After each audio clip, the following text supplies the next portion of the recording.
Hi, my name's Levi Stevens. I'm a Director of Engineering at Xmedius, and you had a question for me around change and some of the processes that happen with that. Yeah, I mean, after you gave a very powerful presentation on management and engagement, and afterwards, one of the people from the audience came to you, and he was talking to you about a situation where essentially the ground around him had been charred by, well, I guess it was an acquisition, but the end result was that his team was suddenly freaking out. So have you been through a situation like that, and if so, how did you survive it? Yeah, more than one actually. Oh. It's acquisitions have come into my life apparently.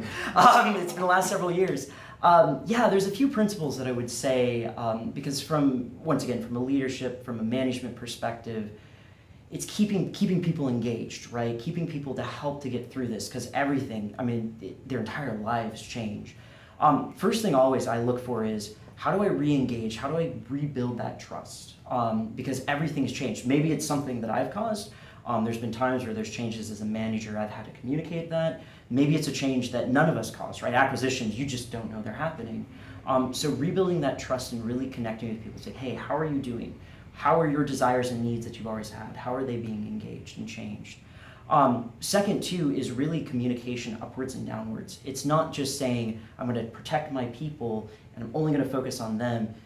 Systems thinking, group thinking is really important. So it's communicating upwards as well. What's the impact to me, not just personally, but what is the impact to my people? How do I protect them and communicate that back upwards? Because most of the time, people are people. They're reasonable.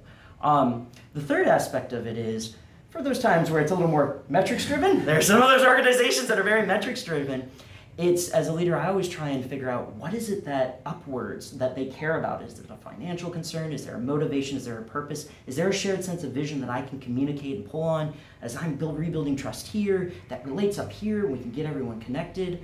But if they're more metrics driven, understand those metrics, measure them, help to get your people within them, and really just communicate back well up to that leadership level as well. Great, thank you.